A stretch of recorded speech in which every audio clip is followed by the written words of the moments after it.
ಸ್ನೇಹಿತರೆ ನಮಸ್ಕಾರ. ಸಂತೋಷ್ ಮಾತಾಡೋದು, ಸ್ನೇಹಜೀವಿ ಚಾಲಕರ ಟ್ರೇಡ್ ಯೂನಿಯನ್ನ ರಾಜ್ಯಾಧ್ಯಕ್ಷರು. ಸ್ವಲ್ಪ ಹೊತ್ತಿನ ಮುಂಚೆ ಲೈವ್ಗೆ ಬರ್ತೀನಿ ಅಂತ ಹೇಳಿದ್ದೆ.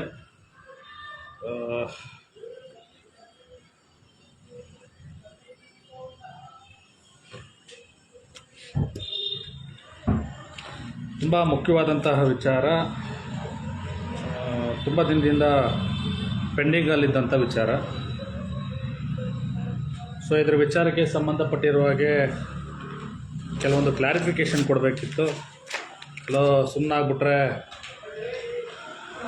ನೋಡುವಂಥವ್ರಿಗೆ ಬೇರೆ ಥರ ಮೆಸೇಜ್ ಹೋಗ್ಬಾರ್ದಲ್ವಾ. ಸೊ ಹಾಗಾಗಿ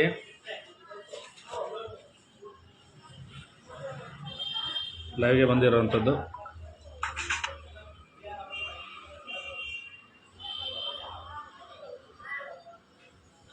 ಏನು ಸುಮಾರು ಒಂದು 3 ತಿಂಗಳ ಹಿಂದೆ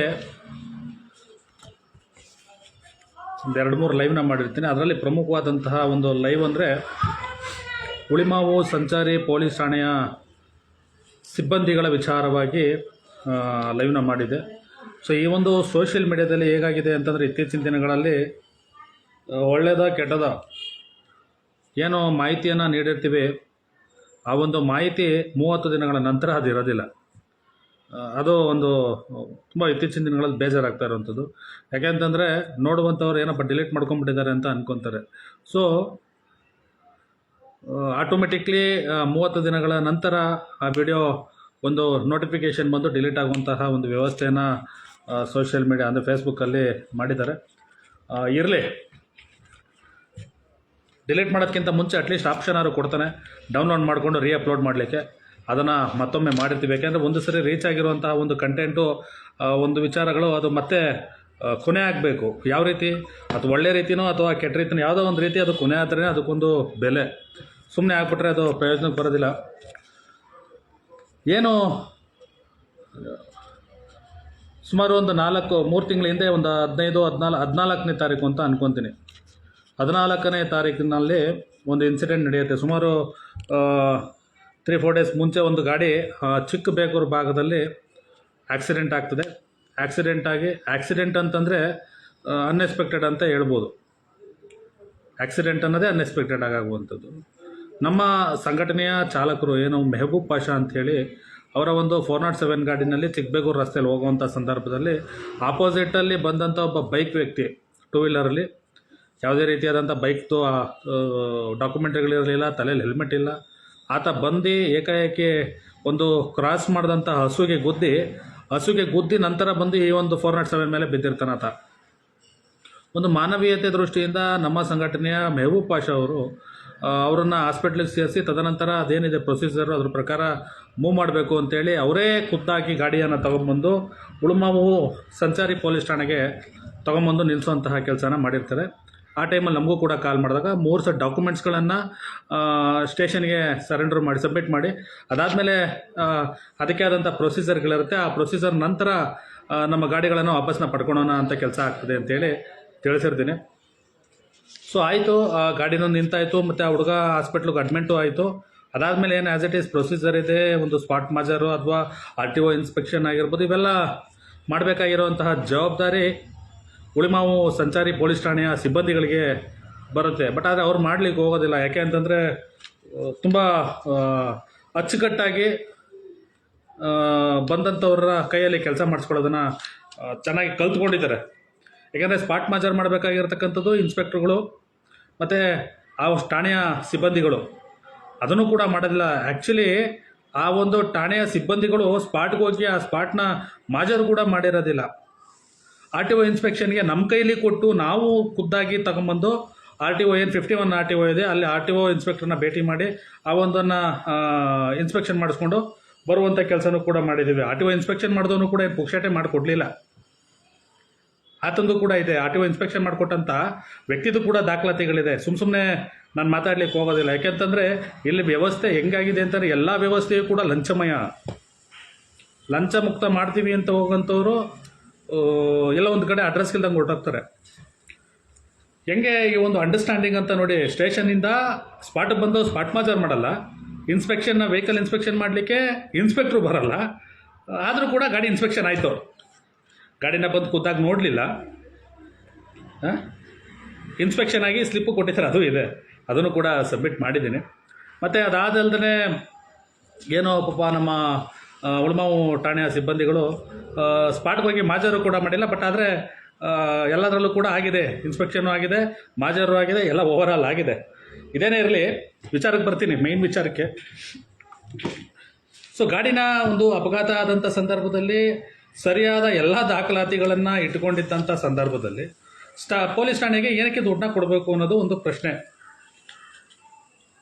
2-3 ಸರಿ ನಮ್ಮ ಡ್ರೈವರ್ಗಳು ಸ್ಟೇಷನ್ಗೆ ಹೋದಂಥ ಸಂದರ್ಭದಲ್ಲಿ ಸರಿಯಾದಂಥ ಮಾಹಿತಿ ನೀಡದಲೇ ಇರುವಂಥ ಸಂದರ್ಭದಲ್ಲಿ ನನ್ನ ಹತ್ರ ಬಂದು ಕೇಳ್ತಾರೆ, ಈ ಥರ ಆಗ್ಬಿಟ್ಟಿದೆ ಸರ್ ಅಂದರೆ, ನಡ್ರಿ ಅದ್ಯಾಕ್ರಿ ಕೊಡಲ್ಲ ಅಂತೇಳಿ ಖುದ್ದು ನಾನೇ ಹೋಗಿರ್ತೀನಿ ಸ್ಟೇಷನ್ಗೆ ಹೋದಂಥ ಸಂದರ್ಭದಲ್ಲಿ. ನೋಡಿ ಏನು ಯೂನಿಫಾರ್ಮಲ್ಲಿದ್ದೀನಿ, ಇದೇ ಬಟ್ಟೆಯಲ್ಲಿ ಹೋಗಿರ್ತೀನಿ. ಒಬ್ಬ ಯೂನಿಫಾರ್ಮಲ್ಲಿ ಬಂದಿದ್ದಾನೆ ಅಂತಂದು ಮಾತ್ರಕ್ಕೆ ಆತನ ಅಂದರೆ ಚಾಲಕನ ಕೇವಲವಾಗಿ ನಡೆಸ್ಕೊಳ್ಳುವಂತಹ ಒಂದು ವ್ಯವಸ್ಥೆ ಎಷ್ಟು ಮಟ್ಟಕ್ಕೆ ಬಂದಿದೆ ಅಂತ ಹೇಳಿದ್ರೆ, ಸ್ಟೇಷನ್ ಒಳಗಡೆ ಹೋಗಿ ಆ ಒಂದು ಕಂಪ್ಲೇಂಟ್ಗೆ ಸಂಬಂಧಪಟ್ಟಿರೋಂಗೆ ವ್ಯಕ್ತಿನ ಮಾತಾಡ್ಸೋಕ್ಕೆ ಹೋದರೆ ಆತ VIP ಯಾರೋ ರೈಟ್ರು ಬೇರೆ ಬೇರೆ ಕಾಲ್ಸ್ಗಳನ್ನೆಲ್ಲ ಅಟೆಂಡ್ ಮಾಡ್ತಾರೆ. ನಮ್ಮ ಮಾತಿಗೆ ಸರಿಯಾದಂಥ ರೆಸ್ಪಾನ್ಸ್ ಸಿಕ್ಕಲ್ಲ, ಅರ್ಧ ಮುಕ್ಕಾಲು ಗಂಟೆ ಆಗ್ತದೆ. ಅದಾದಮೇಲೆ ಸರ್ ಅದೇನಾಯಿತು ಅಂದರೆ, ಯಾರ್ರೀ ನೀವು ಈ ಥರ ಬಂದಿದ್ದೀರಿ, ಈ ಥರ ಪ್ರಾಬ್ಲಮ್ ಆಗಿದೆ ಅಂದರೆ ನೀವೇನು GPೇನಾ ಅಂತ ಕೇಳ್ತಾರೆ. GPೇ ಅಂದರೆ ಗೂಗಲ್ ಪೇ ಫೋನ್ಪೇನವರ ಅಂತಂದರೆ ಕೆಲಸನ ದುಡ್ಡಿಸ್ಕೊಂಡು ಈ ಬ್ರೋಕರ್ ಕೆಲಸ ಮಾಡ್ತಾರಲ್ಲ ಆ ರೀತಿ ಅಂತ ಅನ್ನೋ ಥರ ಮಾತಾಡ್ತಾರೆ. ನಾನು ಅಲ್ಲೇ ಆತನಿಗೆ ಏನು ಸಿಬ್ಬಂದಿಗೆ ನೇರವಾಗಿ ಹೇಳ್ತೀನಿ, ಮಾತು ಕರೆಕ್ಟಾಗಿ ಮಾತಾಡ್ಬೇಕು ಸರ್, ಏನಂತ ಮಾತಾಡ್ತಾ ಇದ್ದೀರಾ? ನನ್ನ ಸಂಘಟನೆಯಲ್ಲಿ ಆತ ಒಬ್ಬರು ಮೆಂಬರ್ ಇದ್ದಾರೆ, ಅವರು ಕಷ್ಟ ಇದೆ ಅಂತೇಳಿ ನಾನು ಸ್ಟೇಷನ್ಗೆ ಬಂದಂಥ ಟೈಮಲ್ಲಿ GPೇ ಮಾಡ್ತೀರಾ ಅಂತೇಳಿ ನಾನು ಸ್ವಲ್ಪ ಏರ್ಧ್ವನಿಯಲ್ಲಿ ಮಾತಾಡಿದಾಗ ಆತ ಅವಾಗ ಸ್ವಲ್ಪ ಕಾಮಾಗಿ ಹಂಗಲ್ಲ ರೀ ಆಯಿತು ಮಾಡ್ಕೊಡೋಣ ಬಿಡಿ, ಅದು ಮಾಡೋಣ ಇದು ಮಾಡೋಣ ಅಂತೇಳಿ ಈಚೆಗಡೆ ಬಂದು ಸ್ಟೇಷನ್ನ ಇನ್ಸ್ಪೆಕ್ಟರ್ ಹತ್ರ ಹೋಗಿ ಭೇಟಿ ಮಾಡಿ, ಅದೇನೇನು ಭೇಟಿ ಮಾಡಿ ಏನು ಮಾತಾಡೋದನ್ನ ಗೊತ್ತಿಲ್ಲ. ಮತ್ತಿರ್ಗ ಬಂದು ಆಯಿತು ಮೇಡಮ್ ಅವ್ರು ಕರಿತಾ ಇದ್ದಾರೆ ಹೋಗಿ ಅಂತೇಳಿ ಹೇಳ್ತಾರೆ. ಪಾಪ ನಮ್ಮ ಮೆಹಬೂಬ್ ಪಾಷಾ ಮತ್ತು ಇವರು ಒಳಗಡೆ ಹೋದಂಥ ಸಂದರ್ಭದಲ್ಲಿ ಹೇಳ್ತಾರಂತೆ, ವಿಟ್ನೆಸ್ನ ಕರ್ಕೊಂಬನ್ನಿ ಅಂತೇಳಿ. ಅಪಘಾತ ಆಗೋವಂಥದ್ದು ಅನ್ಎಕ್ಸ್ಪೆಕ್ಟೆಡ್, ಅದು ನಮ್ಮ ಜಾಗದಲ್ಲಿ ಆಗಿರ್ತದೋ ಬೇರೆ ಜಾಗದಲ್ಲಿ ಆಗಿರ್ತದೋ, ಹೋಗಿ ಸ್ಪಾಟ್ಗೆ ಮಾಜರ್ ಮಾಡಬೇಕಾಗಿರುವಂಥದ್ದು ಸಿಬ್ಬಂದಿಗಳ ಕೆಲಸ ಆಗಿರ್ತದೆ. ಮತ್ತು ಅಕ್ಕಪಕ್ಕದಲ್ಲಿರುವಂಥ CC ಕ್ಯಾಮ್ರಾ ಫುಟೇಜ್ಗಳನ್ನ ತೊಗೊಬೇಕಾಗಿರ್ತಕ್ಕಂಥದ್ದು ಅವರ ಜವಾಬ್ದಾರಿ ಆಗಿರ್ತದೆ. ಅದನ್ನು ಬಿಟ್ಟು ಅಪಘಾತ ಮಾಡಿರ್ತಕ್ಕಂಥ ವ್ಯಕ್ತಿನ ನೀವು ಎವಿಡೆನ್ಸ್ನ ಕರ್ಕೊಂಬನ್ನಿ ಅಂತಂದರೆ ಇನ್ನು ನಿಮ್ಮ ಕೆಲಸ ಏನು ಅಂತ ನನ್ನ ಪ್ರಶ್ನೆ. ಆದಮೇಲೆ ಇಬ್ಬರನ್ನ ಕರ್ಕೊಂಬಂದು ವಿಟ್ನೆಸ್ ಹೇಳಿಸ್ಬೇಕಾಗ್ತದೆ, ಹಾಗೆ ಹೇಗೆ ಅಂತ ಹೇಳ್ತಾರೆ. ವಿಟ್ನೆಸ್ ನಾವೆಲ್ಲಿಂದ ಕರ್ಕೊಂಬರೋದು ಮೇಡಮ್ ಅವ್ರು? ಇಲ್ಲ ರೀ, ಕರ್ಕೊಂಬಂದ್ರೆ ಮಾತ್ರ ಗಾಡಿ ಬಿಡ್ತೀವಿ, ಇಲ್ಲ ಬಿಡಲ್ಲ ಅಂತೇಳಿ ಠಾಣೆ ಇನ್ಸ್ಪೆಕ್ಟ್ರು ಮೇಡಮ್ ಅವರು ಮಾತಾಡ್ತಾರೆ. ಅದಾದಮೇಲೆ ಸ್ವಲ್ಪ ಹೊತ್ತು ನಾನು ಒಳಗಡೆ ಕುಂತಿರ್ತೀನಿ. ಸೀದಾ ಸ್ಟೇಷನ್ ಒಳಗಡೆ ಬಂದಂತಹ ಇನ್ಸ್ಪೆಕ್ಟ್ರು, ಠಾಣೆಯ ಉಳಿಮಾವು ಸಂಚಾರಿ ಪೊಲೀಸ್ ಠಾಣೆಯ ಇನ್ಸ್ಪೆಕ್ಟ್ರು ನನ್ನನ್ನು ಸ್ಟೇಷನಿಂದ ಹೊರಗೆ ಹೋಗೋಕೆ ಕೇಳ್ತಾರೆ. ಹೊರಗೆ ಹೋಗ್ರಿ ಅಂತೇಳಿ. ಇವಾಗ ಅವರು ಸಂದೇಶ ಏನು ಗೊತ್ತಾ, ನೀವು ಒಳಗಡೆ ಯಾರು ಇಲ್ದಿರೋ ಟೈಮಲ್ಲಿ ನೀವು ಇದ್ರಿ, ಅದಕ್ಕೆ ನಾನು ಹೇಳಿದೆ ಅಂತೇಳಿ. ಅದೇನೇ ಇರಲಿ ಪಕ್ಕಕ್ಕೆ ಹೋಗಲಿ, ಪೊಲೀಸ್ ಠಾಣೆ ಯಾರ್ದು ಸ್ವಂತ ಪ್ರಾಪರ್ಟಿ ಅಲ್ಲ, ಅದು ಪಬ್ಲಿಕ್ ಪ್ರಾಪರ್ಟಿ. ಅದನ್ನು ಹೇಳುವಂತಹ ನೈತಿಕತೆ ಯಾರಿಗೂ ಕೂಡ ಇಲ್ಲ.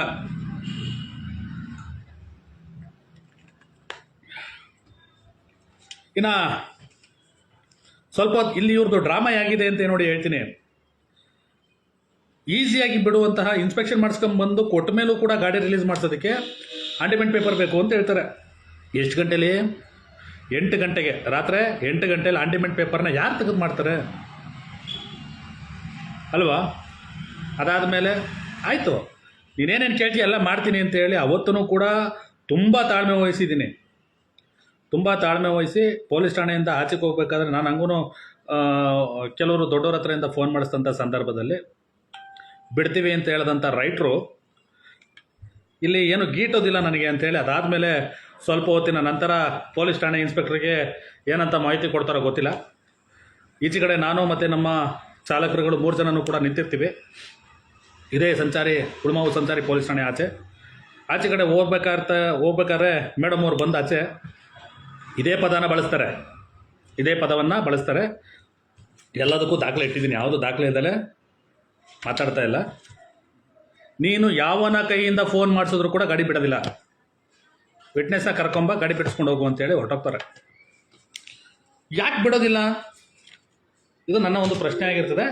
ಜೊತೆಗೆ ನಾನು ಹೆಂಗೆ ಗಾಡಿ ರಿಲೀಸ್ ಮಾಡಲ್ಲ ಅಂತ ಹೇಳಿ ನಾನು ಕೂಡ ನೋಡ್ತೀನಿ ಅಂತೇಳಿ ಹೇಳಿದ್ರಲ್ವ ಆಂಟಿಮೆಂಟ್ ಪೇಪರ್. ಇವರೆಲ್ಲ ಈ ಕಣ್ಣ ಮುಚ್ಚಾಲೆ ಆಟಗಳು ನನಗೇನು ಹೊಸ್ತಲ್ಲ. ನೀನು ಹತ್ತಂಗೆ ಮಾಡು, ನಾನು ಸತ್ತಂಗೆ ಮಾಡ್ತೀನಿ ಅಂತ ಹೇಳೋದು ನಮಗೇನು ಹೊಸ್ತಲ್ವಲ್ಲ. ಶಂಕದಿಂದ ಬಂದ್ರೇ ತೀರ್ಥ, ಯಾಕೆಂದರೆ ಅದನ್ನು ತೀರ್ಥದ ವ್ಯವಸ್ಥೆ ಮಾಡೋಣ ಅಂತೇಳಿ ಅಲ್ಲಿಂದ ನಮ್ಮ ಚಾಲಕರುಗಳನ್ನ ಕರ್ಕೊಂಡು ಸೀದಾ ವಾಪಸ್ಸು ಬರ್ತೀನಿ. ಬೆಳಗ್ಗೆನೇ ಆಂಟಿಮೆಂಟ್ ಪೇಪರ್ ತರಿಸ್ಕೊಂಬರ್ತೀವಿ. ಅದಾದಮೇಲೆ ನಮ್ಮ ಉಳ್ಮಾವು ಗೇಟ್ನಲ್ಲಿ ಒಂದು ಫಂಕ್ಷನ್ನ ಇಟ್ಕೊಂಡಿರ್ತಾರೆ. ಆ ಫಂಕ್ಷನ್ನ ಮುಗಿಸ್ಕೊಂಡು ಸೀದಾ ಪೊಲೀಸ್ ಠಾಣೆಗೆ ಹೋದಂಥ ಸಂದರ್ಭದಲ್ಲಿ ಇದೇ ಠಾಣೆಯ ರೈಟ್ರು, ಹೆಸರುಗಳು ಸದ್ಯದ ಪರಿಸ್ಥಿತಿಗೆ ನಾನು ಹೇಳೋದಿಲ್ಲ, ಹೇಳುವಂಥ ಸನ್ನಿವೇಶ ದೂರದಲ್ಲಿಲ್ಲ. ಸೊ ಯಾಕೆಂದರೆ ಇದು ಈ ವಿಚಾರವಾಗಿ ಇನ್ನೂ ಕೆಲವೊಂದು ಕೆಲಸ ಕಾರ್ಯಗಳು ಮಾಡಬೇಕಾಗಿದೆ. ಹಾಗಾಗಿ ಮುಂದಿನ ದಿನಗಳಲ್ಲಿ ಹೇಳ್ತೀನಿ. ಠಾಣೆಯ ರೈಟ್ರ ಕೈಗೆ ಆಂಟಿಮೆಂಟ್ ಪೇಪರ್ನ ಕೊಡ್ತೀವಿ. ಅದಕ್ಕೆ ಸಂಬಂಧಪಟ್ಟಿರೋ ಹಾಗೆ ಏನು ಮಾಹಿತಿಯನ್ನು ಮಾಡ್ಕೊಂಡಿರ್ತಾರೆ ಅದೆಲ್ಲನೂ ಕೂಡ ಫುಲ್ ಇದು ಮಾಡ್ತಾರೆ. ಅದಾದಮೇಲೆ ಬರುತ್ತೆ. ಆಯಿತು, ಅದೇನೋ ಸಮಥಿಂಗ್ ಕೊಡಿ. ಏನು ಕೊಡಬೇಕು, ಯಾಕೆ ಕೊಡಬೇಕು? ಇಲ್ಲ ರೀ, ಹಂಗಾದ್ರೆ ಗಾಡಿ ತುಂಬ ಕಷ್ಟ ಆಗ್ತದೆ, ಅದು ಇದು ಯಾವುದೋ ಬೇಗೂರು ಜಾತ್ರೆಯಲ್ಲಿದ್ದಾರೆ ಮೇಡಮ್ ಅವ್ರು, ಹಂಗೆ ಹಿಂಗೆ ಅಂತೇಳಿ. ಅಲ್ಲಪ್ಪ, ಈಗ ಗಾಡಿ ಆಕ್ಸಿಡೆಂಟ್ ಆಗಿದೆ, ಇನ್ಶೂರೆನ್ಸ್ ಇದೆ, FC ಇದೆ, ಪರ್ಮಿಟ್ ಇದೆ, ಟ್ಯಾಕ್ಸ್ ಇದೆ, ಎಮಿಷನ್ಸ್ ಇದೆ, ಎಲ್ಲ ಓವರಾಲ್ ಇದ್ದಾಗ ಏನು ಕೊಡಬೇಕು? ಹಂಗಲ್ಲ ಹಿಂಗಲ್ಲ ಅದು ಇದು. ಆಯಿತು ಮೇಡಮ್ ಬಂದಮೇಲೆ ಮಾತಾಡ್ಕೊಡ್ರಿ ಅಂತ ದೊಡ್ಡ ಹೋಗ್ತಾನೆ ಮುಂದೆ.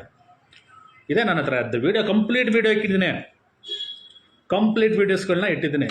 ತಮ್ಮ ಒಂದು ಗಮನಕ್ಕೆ ತರುವಂಥ ಒಂದೇ ಒಂದು ತೋರಿಸ್ತೇನೆ.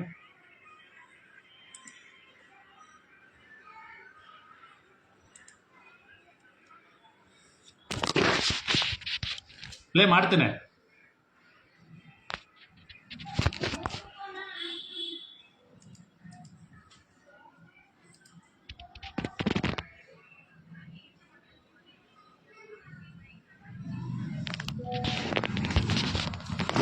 ಖಂಡಿತವಾಗಿ ಪ್ಲೇ ಮಾಡ್ತೀನಿ, ಯಾವುದೂ ಇದೇನಿಲ್ಲ. ಇನ್ನು ಎರಡನೇ ವಿಚಾರ, ಮೇಡಮ್ ಅವ್ರು ಬಂದಮೇಲೆ ಮಾತಾಡ್ಕೊಡಿ. ಮೇಡಮ್ ಅವ್ರು ಎಷ್ಟೊತ್ತಿಗೆ ಬರ್ತಾರೆ ಗೊತ್ತಿಲ್ಲ ಕಣ್ರಿ ಅಂತ ಹೇಳಿ ಆಚೆ ಹೋಗ್ತಾನೆ ರೈಟ್ರು. ಹೌದಾ, ಆಯಿತು, ಸರಿ ಆಯಿತು. ಹೋದರು, ಮತ್ತಿರ್ಗ ಬಂದರು. ಸರಿ, ಎಷ್ಟು ಕೊಡಬೇಕು? 20,000. 20,000ನೇ? ಯಾಕೆ ರೀ 20,000? ಹಂಗಲ್ಲ ಮೇಡಮ್ ಅವ್ರಿಗೆ 10,000 ಇದೆ, ಕಂಪ್ಲೀಟ್ ದಾಖಲೆ ಇದೆ. ಅದು ಮೇಡಮ್ ಅವ್ರಿಗೆ 10,000 ಕೊಡಬೇಕು, ಮತ್ತು ಅದರ ಡಾಕ್ಯುಮೆಂಟ್ಸ್ಗಳು ಮತ್ತು ಜೆರಾಕ್ಸ್ಗಳು ತೆಗಿಬೇಕು, ಅದಕ್ಕೆ 5,000 ಬೇಕಾಗ್ತದೆ. ಮತ್ತು ನಮ್ಗೆ ಓಡಾಟದ ಖರ್ಚು ಅಂತ ಓಪನಾಗೆ ಆ ಮನುಷ್ಯ ರೈಟ್ರು ಹೇಳ್ತಾನೆ. ಮೇಡಮ್ ಅವ್ರಿಗೆ 10,000 ಸಂಬಳ ಬರಲ್ವಾ? ಒಬ್ಬ ರೈಟ್ರಿಗೆ, ಒಂದು ಪೊಲೀಸ್ ಠಾಣೆಯಲ್ಲಿ ಒಬ್ಬ ರೈಟ್ರಿಗೆ 70,000 ರಿಂದ 80,000 ಸಂಬಳ ಇದೆ. ಒಂದು ಠಾಣೆ ಇನ್ಸ್ಪೆಕ್ಟ್ರಿಗೆ ಕಮ್ಮಿ ಅಂದರೆ 1.5 ರಿಂದ 2 ಲಕ್ಷ ರೂಪಾಯಿವರೆಗೂ ಸಂಬಳ ಬರ್ತದೆ. ಅದಕ್ಕಿಂತ ಇನ್ನೂ ಹೆಚ್ಚು ಬೇಕಾ ನಿಮಗೆ? ನೊಂದಿರ್ತಕ್ಕಂಥ ಚಾಲಕ ಸ್ಟೇಷನ್ ಭಾಗಕ್ಕೆ ಬಂದರೆ ಆತ ಗಾಡಿ ಬಿಡಿಸ್ಕೊಳೋದಕ್ಕೆ ಪರದಾಡ್ತಾ ಇರುವಂಥ ಸಂದರ್ಭದಲ್ಲಿ ನೀವು ಆತನ 20,000 ಕೇಳ್ತಿರಲ್ಲ ಅಂತೇಳಿ ಹೇಳಿದಾಗ, ಇಲ್ಲ ಸರ್ ಅದು ಹಂಗಲ್ಲ ಸಂತೋಷ್ ಅವರೇ, ಹಿಂಗಲ್ಲ ಸಂತೋಷ್ ಅವರೇ, ನೀವು ಮೇಡಮ್ ಅವ್ರ ಹತ್ರ ಬಂದ ಮಾತಾಡ್ಕೊಳ್ಳಿ ಅಂದರೆ ಮೇಡಮ್ ಅವ್ರನ್ನ ಕೇಳ್ದಲ್ಲಿ ಯಾವ ಕೆಲಸನೂ ಆಗೋದಿಲ್ವ? ಇಲ್ಲ ಆಗೋದಿಲ್ಲ. ನೋಡಿ ಅಲ್ಲಿ ಇವ್ರ ಅಂಡರ್ಸ್ಟ್ಯಾಂಡ್ ಒಂದು ಅಡ್ಜಸ್ಟ್ಮೆಂಟ್ಸ್ ಹೇಗಿದೆ ಅಂತೇಳಿ. ಹೌದಾ, 10 ನಿಮಿಷ ಮತ್ತೆ ಕಾಲಾವಕಾಶ ಕೊಡ್ತೀವಿ. ನಾವೇನು ಸ್ವಲ್ಪ ಕೆಲಸಗಳಿತ್ತು ಟೆಕ್ನಿಕಲಿ, ಆ ಟೆಕ್ನಿಕಲಿ ಏನು ಕೆಲಸ ಮಾಡ್ಕೋಬೇಕಿತ್ತು ಮಾಡ್ಕೊಂಡ್ವಿ. ಅದಾದಮೇಲೆ ಆಯಿತು ಬನ್ನಿ, ಅಷ್ಟೆಲ್ಲ ಕೊಡೋಕ್ಕಾಗಲ್ಲ, ಒಂದಷ್ಟು ಕೊಡ್ತೀನಿ ಅಂತೇಳಿ ಹೇಳ್ತೀನಿ. ಬಂದಾಗ ಕರ್ಮ ನಿಜವಾಗ್ಲೂ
20,000 ಕೇಳಿದಂಥ ವ್ಯಕ್ತಿ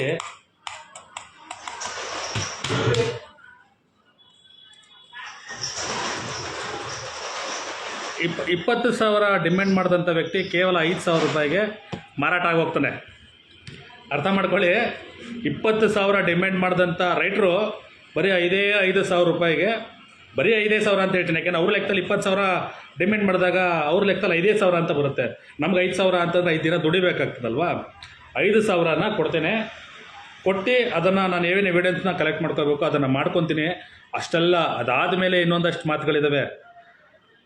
ಅಲ್ಲ ಸಂತೋಷ್ ಅವರೇ, ನಾವು ನೀವೆಲ್ಲ ಒಂದು ಒಳ್ಳೆಯ ಬಾಂಧವ್ಯದಿಂದ ಹೋಗೋಣ, ಮತ್ತು ಮುಂದಿನ ದಿನಗಳಲ್ಲಿ ಬೇಕಾಗ್ತೀವಿ, ಹಂಗೆ ಹೌದು. ಅಲ್ಲ ರೀ, ಇಷ್ಟೆಲ್ಲ ತೊಗೊತೀರ, ಅಯ್ಯೋ ನಿಮಗೆ ಗೊತ್ತಿಲ್ಲ ಸರ್, ನೆಕ್ಸ್ಟು ನಾನು ಪ್ರಮೋಷನ್ ಆಗಬೇಕು ಅಂದರೆ 40 ಲಕ್ಷ ಕೊಡ್ಬೇಕು ನಾನು. ನಮ್ಮ ಇನ್ಸ್ಪೆಕ್ಟ್ರ್ ಅಂತೂ ಸುಮ್ಮನೆ ಬಿಡೋದೇ ಇಲ್ಲ. ಬೆಳಗ್ಗೆ ಅಲ್ಲಿ ಕೇಳು ಇಲ್ಲಿ ಕೇಳು, ಅಲ್ಲೋಗು ಇಲ್ಲೋಗು ಅಂತೇಳಿ ಮೇಲಿಂದ ಮೇಲೆ ಮಾನಸಿಕ ಹಿಂಸೆ ಕೊಡ್ತಾಳೆ ಅಮ್ಮ ಅಂತ ಹೇಳಿ ಇದೇ ವ್ಯಕ್ತಿ ಮಾತಾಡ್ತಾನೆ. ಒಂದು ಪೋಸ್ಟಿಂಗ್ನ ಬದಲಾವಣೆ ಮಾಡಲಿಕ್ಕೆ 40 ಲಕ್ಷ ಬೇಕಂತೆ ನೋಡಿ. ಒಬ್ಬ 40 ಲಕ್ಷ ಬೇಕು ಅಂತಂದಾಗ ನಮ್ಮಂಥ ಅಮಾಯಕರ ಮೇಲೆ ತಲೆ ಮೇಲೆ ಕೈ ಇಕ್ಬೇಕಲ್ವಾ. ಸೊ ಇಕ್ಕುವಂಥ ಕೆಲಸನ ಮಾಡಿದ್ರು, ಅವರು ತಲೆ ಮೇಲೆ ಕೈ ಇಕ್ಕಿದ್ರೆ ನಾವು ಎಲ್ಲಿ ಏನು ಇಕ್ಬೇಕು ಅದನ್ನ ಇಕ್ಕಿರ್ತೀವಿ. ಇನ್ನು ಅದಾದಮೇಲೆ ಕಹಾನಿ ಅಲ್ಲೇ ಇರೋದು ಶುರು. ಯಾಕೆ ಅಂತಂದರೆ, ಕೊಟ್ಟಿದ್ದಾಯಿತು, ಗಾಡಿ ರಿಲೀಸ್ ಆಯಿತು, ಯಾವುದೇ ಕಾರಣಕ್ಕೂ ವಿಟ್ನೆಸ್ನ ಕರ್ಕೊಂಬರ್ಲಿಲ್ಲ ಅಂದರೆ ಗಾಡಿ ಬಿಡಲ್ಲ ಅಂತ ಹೇಳಿದಂಥ ಠಾಣೆ ಇನ್ಸ್ಪೆಕ್ಟ್ರು ಅವತ್ತು ದುಡ್ಡು ಕೊಟ್ಟ ನಂತರ ಕಣ್ಮರೆ ಆಗೋಗ್ತಾರೆ. ಠಾಣೆ ಇನ್ಸ್ಪೆಕ್ಟ್ರು ಕೂಡ ಇರಲ್ಲ, ಠಾಣೆಗೆ ಸಂಬಂಧಪಟ್ಟಂಥ ಬೇರೆ ಸಿಬ್ಬಂದಿಗಳು ಯಾರೂ ಅವಶ್ಯಕತೆ ಇರಲಿಲ್ಲ. 5,000 ಕೊಟ್ಟ ಮೇಲೆ ಮತ್ತಿರ್ಗ ಅವ್ರನ್ನ ಕಳಿಸಿ ಸೈನ್ ಹಾಕೊಂಡು ಕಳಿಸ್ತೀನಿ ಅಂತ ಹೇಳಿದಂಥ ವ್ಯಕ್ತಿ ಒಳಗಡೆ ಹೋಗ್ತಿದ್ದಂಗೆ ಮತ್ತೊಮ್ಮೆ ಕತೆ ಶುರು ಮಾಡ್ತಾನೆ. ಏನಂತ, ಆ ಜೆರಾಕ್ಸ್ ತೊಗೋಬೇಕು, ಅದನ್ನು ತೊಗೋಬೇಕು, ಇದನ್ನು ತೊಗೋಬೇಕು, ಹಾಗಾಗಿ ದುಡ್ಡು ಕೊಡಿ ಅಂತ ಮತ್ತಿರ್ಗ ಡಿಮ್ಯಾಂಡ್ ಮಾಡ್ತಾನೆ. ಏನಿಲ್ಲ ಆಯಿತು ಕೊಡ್ತೀನಿ ಹಂಗೆ ಅಂದ್ಬಿಟ್ಟು ಆಚೆ ಕಡೆ ಬಂದು ಸೈನ್ ಮಾಡಿ ಗಾಡಿ ಎತ್ಕೊಂಡು ಅದೇ ಸ್ಟೇಷನ್ ಆಚೆ ಬಂದ ಮೇಲೆ ಒಂದು ಲೈವ್ನ ಮಾಡ್ತೀನಿ. ನಿಮ್ಗೆಲ್ಲರಿಗೂ ಗೊತ್ತಿರಬೇಕು, ಅದನ್ನು ಕೂಡ ತೋರಿಸುವಂಥ ಕೆಲಸನ ಮಾಡ್ತೀನಿ.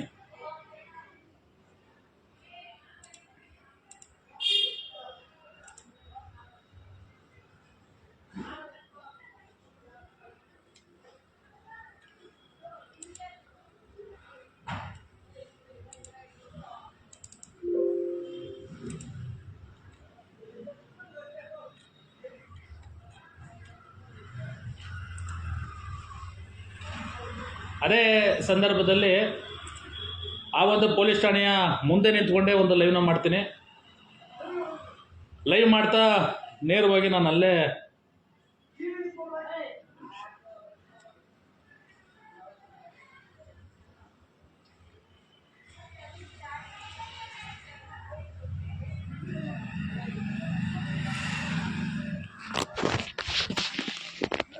ನೋಡಿ, ಇಲ್ಲೇ ಇದೆ ವಿಡಿಯೋ.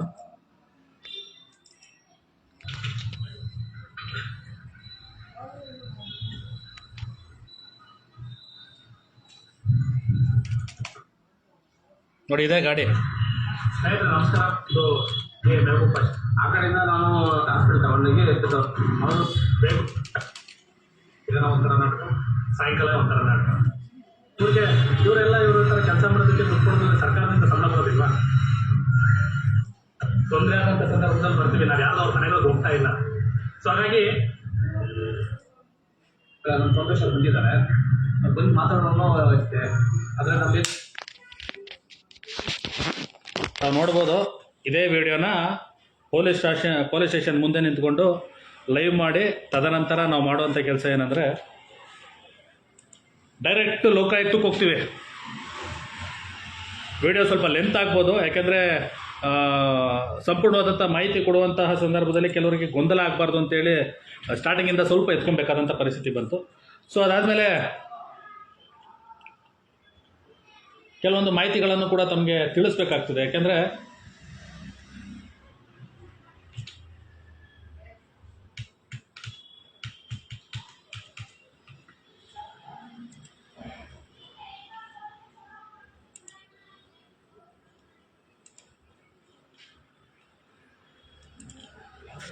ಅವತ್ತಿನ ದಿನ ನೇರವಾಗಿ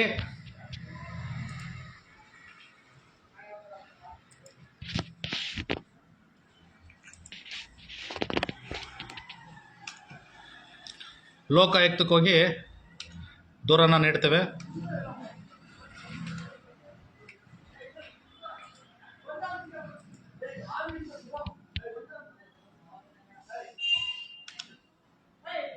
ನೋಡಿ, ಇದು ಲೋಕಾಯುಕ್ತದ್ದು ಅಕ್ನಾಲಜ್ಮೆಂಟ್ ಕಾಪಿ.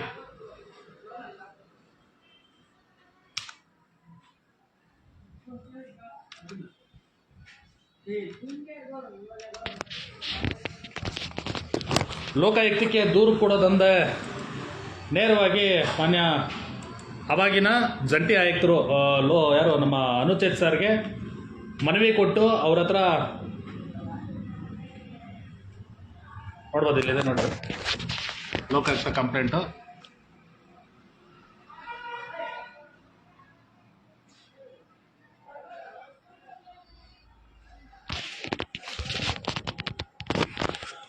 ಸೊ ಅನುಚೇತ್ ಸರ್ಗೆ ಯಾವ ರೀತಿ ಈ ಭಾಗದಲ್ಲಿ ಉಳಿಮಾವು ಭಾಗದಲ್ಲಿ ಇರ್ತಕ್ಕಂಥ ಜನಸಾಮಾನ್ಯರಿಗೆ ಮತ್ತು ಜೊತೆಗೆ ಟ್ರಾಫಿಕ್ಕು ತೊಂದರೆ ಕೊಡ್ತಾ ಇದ್ದಾರೆ ಈ ಒಂದು ಠಾಣೆಯ ಇನ್ಸ್ಪೆಕ್ಟ್ರು ಮತ್ತು ಸಿಬ್ಬಂದಿಗಳು ಅಂತೇಳಿ ಸಂಪೂರ್ಣವಾದಂಥ ಮನವರಿಕೆ ಮಾಡ್ತೀನಿ. ಯಾಕೆಂದರೆ ನಾನು ಅಲ್ಲಿ ಅವತ್ತಿನ ಪರಿಸ್ಥಿತಿ ಅದೊಂದೇ ಕಾರಣಕ್ಕೆ ಅಂತ ಹೋಗಿರಲ್ಲ, ಅದಕ್ಕಿಂತ ಮುಂಚೆ 2-3 ಇನ್ಸಿಡೆಂಟ್ಸ್ಗಳಾಗಿರ್ತವೆ. ಆ ಒಂದು ಯಾತ್ರೂ ಕೂಡ ನಾನು ತಡ್ಕೊಂಡಿರ್ತೀನಿ. ಯಾಕೆ ಅಂತಂದರೆ ಇಲ್ಲ ಇದನ್ನು ಬೇರೆ ಸಮೇತ ಕಿತ್ತಾಕಬೇಕು, ಇಲ್ಲ ಅಂತಂದರೆ ಕಷ್ಟ ಆಗ್ತದೆ. ಇವತ್ತು ಆ ಒಂದು ಠಾಣೆಗೆ ಸಂಬಂಧಪಟ್ಟಿರುವ ಹಾಗೆ ಅವರ ಪೊಲೀಸ್ ಸ್ಟೇಷನ್ ಎದುರುಗಡೆ ಪಾಪ ತುಂಬ ಜನ ನನ್ನ ಹತ್ರ ಬಂದು ಈ ಒಂದು ಕಂಪ್ಲೇಂಟ್ ಆದಮೇಲೆ ತುಂಬ ಜನ ಬಂದು ಮಾತಾಡಿದ್ದಾರೆ. ನಮಗೇನು ಗೊತ್ತಿಲ್ಲ ಅಂತ ಅಲ್ಲ, BBMPಗೆ ಸಂಬಂಧಪಟ್ಟಿರುವಂಥ ರಸ್ತೆ ಆಗಿದ್ರೆ ಅಲ್ಲಿಗೆ ಆಯಪ್ಪನಿಗೆ ಇದು ನನ್ನ ರಸ್ತೆ ಅಂತ ಹೇಳಿ ಆಯಪ್ಪನ ಹತ್ರ ದುಡ್ಡುಗಳನ್ನ ಕಿತ್ತಿರೋದು 60-70 ವರ್ಷದ ವಯಸ್ಸಾಗಿರ್ತಕ್ಕಂಥ ವ್ಯಕ್ತಿ ಹತ್ರ, ಅಥವಾ ಎಳ್ನೀರು ಮಾರೋರ ಹತ್ರ, ಅಥವಾ ಕಲ್ಲಂಗಡಿ ಮಾರೋರ ಹತ್ರ, ಇಡ್ಲಿ ಮಾರೋರ ಹತ್ರ, ಅವ್ರದ್ದೇ ಆದಂಥ ಒಂದು ದಿನಗೂಲಿ ಮಾಡ್ತಕ್ಕಂಥವ್ರಿಗೆಲ್ಲ ನೀವು ಕಿರುಕುಳ ಕೊಟ್ಟಂಥ ಸಂದರ್ಭದಲ್ಲಿ ನನಗೆಲ್ಲ ಒಂದು ಕಡೆ ಇದನ್ನು ಹಿಂಗೆ ಬಿಟ್ಟರೆ ಆಗೋದಿಲ್ಲ, ಇದಕ್ಕೆ ಸರಿಯಾದಂತಹ ಒಂದು ಪಾಠವನ್ನು ಕಲಿಸಲೇಬೇಕು ಅಂತೇಳಿ ಅವತ್ತಿನ ದಿನ ಲೋಕಾಯುಕ್ತಕ್ಕೆ ಮತ್ತು ಮಾನ್ಯ ಜಾಯಿಂಟ್ ಕಮಿಷನರ್ಗೆ ದೂರನ್ನು ಕೊಡ್ತೇವೆ. ಇದೇ ಜಾಯಿಂಟ್ ಕಮಿಷನರ್ ಅನುಚೇತ್ ಸಾರು ಒಂದು ಮಾತನ್ನು ನನ್ನ ಹತ್ರ ಹೇಳ್ತಾರೆ ನೇರವಾಗಿ. ನಾನು ಇಲ್ಲಿವರೆಗೂ ಕೂಡ ಅವರ ಹೆಸರನ್ನು ಪ್ರಸ್ತಾವನೆ ಮಾಡಿರಲಿಲ್ಲ, ಬಟ್ ಇವತ್ತು ಪ್ರಸ್ತಾವನೆ ಮಾಡ್ತೀನಿ. ಯಾಕೆ ಮಾಡ್ತೀನಿ ಅಂತಂದರೆ ಪ್ರಾಮಾಣಿಕ ಅಧಿಕಾರಿಗಳು, ನಿಷ್ಠಾವಂತ ಅಧಿಕಾರಿಗಳು ಈ ರಾಜ್ಯದಲ್ಲಿ ಇರಲಿಕ್ಕೆ ಬಿಡೋದಿಲ್ಲ. ನೋಡಿ, ಇವತ್ತು ಜಾಯಿಂಟ್ ಕಮಿಷನರ್ನ SITಗೆ ಹಾಕಿದ್ದಾರೆ. ಅವರು ಆ ಒಂದು ಕಂಪ್ಲೇಂಟ್ನ ತೊಗೊಂಡ ನಂತರ ಇಮಿಡಿಯೇಟ್ ನನಗೆ ಹೇಳೋವಂಥ ಪ್ರಶ್ನೆ ಒಂದೇ, ಇಲ್ಲಿವರೆಗೂ ನನ್ನ ಬಳಿ ಸುಮಾರು ಕಂಪ್ಲೇಂಟ್ಸ್ಗಳನ್ನು ತೊಗೊಂಬಂದಿದ್ದಾರೆ, ಅದಾದಮೇಲೆ ರಾತ್ರಿ ಅದನ್ನು ಮುಚ್ಚಾಕುವಂಥ ಕೆಲಸನ ಮಾಡ್ಕೊಂಡಿದ್ದಾರೆ. ನೀನು ನಿಂತ್ಕೊಂಡು ಧೈರ್ಯವಾಗಿ ಇದನ್ನು ಫೇಸ್ ಮಾಡ್ತೀನಿ ಅನ್ನೋ ಕೆಪಾಸಿಟಿ ನಿನಗಿದ್ರೆ ಕಂಪ್ಲೇಂಟನ್ನು ನಾನು ತೊಗೊತೀನಿ, ಅದು ಏನಾದ್ರು ಯಾರು ವಿಚಾರ ಆಗಬೇಕು, ಅದು ಏನು ತನಿಖೆ ಆಗಬೇಕು ಅದನ್ನು ನಾನು ಮಾಡಿಸ್ತೀನಿ ಅಂತ ಹೇಳ್ತಾರೆ. ಅವ್ರ ಮುಂದೆನೂ ಕೂಡ ಇದೇ ಮಾತನ್ನ ಹೇಳಿರ್ತೀನಿ, ಸರ್ ಏನಾದರೂ ಪರವಾಗಿಲ್ಲ, ನನ್ನ ಡ್ರೈವರ್ಗೆ, ನನ್ನ ಭಾಗದ ಜನರಿಗೆ ಆಗ್ತಾ ಇರ್ತಕ್ಕಂಥ ತೊಂದರೆಗಳು ಮತ್ತು ನಮ್ಮ ಚಾಲಕರಿಗೆ ಆಗ್ತಾ ಇರ್ತಕ್ಕಂಥ ತೊಂದರೆಗೆ ನನಗೆ ಪೊಲೀಸ್ ಸ್ಟಾಪ್ ಇಡಬೇಕು ಸರ್. ಇಲ್ಲ ಅಂತಂದರೆ ಅದೇ ಸ್ಟೇಷನ್ ಮುಂದೆಗಡೆ ಧರಣಿ ಕೂತ್ಕೊಳ್ತೀನಿ ನಾನು ಅಂತ ನೇರವಾಗಿ ಮಾನ್ಯ ಅನುಚೇತ್ ಸರ್ಗೂ ಕೂಡ ಹೇಳ್ತೀನಿ. ಅದಾದಮೇಲೆ ಈ ಒಂದು ನಮ್ಮ ಸೌತ್ ಡಿವಿಷನ್ಗೆ ಬರ್ತಕ್ಕಂಥ ACP ಅವ್ರಿಗೆ ಕಾಲ್ ಮಾಡ್ತಾರೆ. ACP ಅವರು ಕಾಲ್ ಮಾಡಿ ಇದರ ವಿಚಾರವಾಗಿ ಸಂಪೂರ್ಣವಾದಂಥ ದಾಖಲಾತಿಗಳನ್ನು ಕಲೆಕ್ಟ್ ಮಾಡಿಕೊಂಡು ಇದರದ್ದು ರಿಪೋರ್ಟ್ನ ನಾನು ಕೊಡಿ ಇಮಿಡಿಯೇಟು ಅಂತೇಳಿ ಹೇಳ್ತಾರೆ. ಅನುಚೇತ್ ಸರ್ ಹೇಳಿದ್ಮೇಲೆ ನಾವು ಅಲ್ಲಿಂದ ಸೀದಾ ನಮ್ಮ ಕೆಲಸದಲ್ಲಿ ಡಿಸ್ಪ್ಯಾಚ್ ಆಗ್ತೀವಿ. ಅದಾದಮೇಲೆ ಶುರುವಾಗುತ್ತೆ ನಮಗೆ ರಾಜಿ ಸಂಧಾನದ ಕರೆಗಳು, ಸೆಟ್ಲ್ಮೆಂಟ್ಸ್ಗಳನ್ನ ಕರೆಗಳು, ಧಮ್ಕಿಯ ಕರೆಗಳು. ಮತ್ತು ಇನ್ನೊಂದು ಲೈವ್ನು ಕೂಡ ಮಾಡಿದೆ, ಹೆಬ್ಬೂರಲ್ಲಿ ಅಲ್ಟ್ರಾಸಿಟಿ ಕೇಸ್ ನನ್ನ ಮೇಲೆ ಹಾಕಲಿಕ್ಕೆ ಪ್ರಯತ್ನ ಪಟ್ಟಂಥದ್ದು, ಯಾವುದಕ್ಕೂ ವರ್ಕೌಟ್ ಆಗಲಿಲ್ಲ. ಯಾಕೆ ವರ್ಕೌಟ್ ಆಗಲಿಲ್ಲ ಅಂದರೆ ಎಲ್ಲವೂ ಕೂಡ ಸತ್ಯತೆಯಿಂದ ಇರುವಂಥ ಸಂದರ್ಭದಲ್ಲಿ ಯಾರು ಕೂಡ ಏನೂ ಮಾಡಲಿಕ್ಕಾಗಲ್ಲ. ಅಧಿಕಾರಿಗಳನ್ನು ವರ್ಗಾವಣೆ ಮಾಡ್ಬೋದು, ಅಧಿಕಾರಿಗಳನ್ನು ಅಥವಾ ಪದರಿಸಿ ಹೋಲ್ಡ್ ಮಾಡ್ಬೋದು, ನಮ್ಮನ್ನಲ್ಲ. ಸೊ ಈ ವಿಚಾರಕ್ಕೆ ಸಂಬಂಧಪಟ್ಟಿರುವ ಹಾಗೆ ಏನೋ ಮಾನ್ಯ ಅನುಚೇತ್ ಸರ್ ಅವರು ಸೌತ್ ಡಿವಿಷನ್ಗೆ ಸಂಬಂಧಪಟ್ಟಿರುವಾಗ ACP ಅವರಿಗೆ ಕರೆ ಮಾಡಿ ತಿಳಿಸಿದ ನಂತರ ACP ಅವರು ಕರೆ ಮಾಡಿ ಇದೇ ನಮ್ಮ ಆಸಿಫ್ಗೆ ಮತ್ತು ನನಗೆ ಕಾಲ್ ಮಾಡಿ ಹೇಳ್ತಾರೆ, ನೀವು ನಾಳೆ ಎನ್ಕ್ವೈರಿಗೆ ಬರಬೇಕು ಅಂತೇಳಿ. ಖಂಡಿತವಾಗಿ ಬರ್ತೀನಿ ಸರ್ ಅಂತೇಳಿ ಮಾರನೇ ದಿನ ACP ಅವರ ಕಚೇರಿಗೆ ಹೋಗಿ ಏನು ನಡೀತೋ ಸಂಪೂರ್ಣವಾದಂಥ ವಿಚಾರಣೆ ವಿತ್ ದಾಖಲಾತಿ ಸಮೇತ ಅವರಿಗೆ ಕೊಡ್ತೇನೆ. ಇದೇ ಪೆಡ್ರೈವ್ ಸ್ಕೂಲ್ ಇವಾಗಲೂ ಇಟ್ಟಿದ್ದೇನೆ.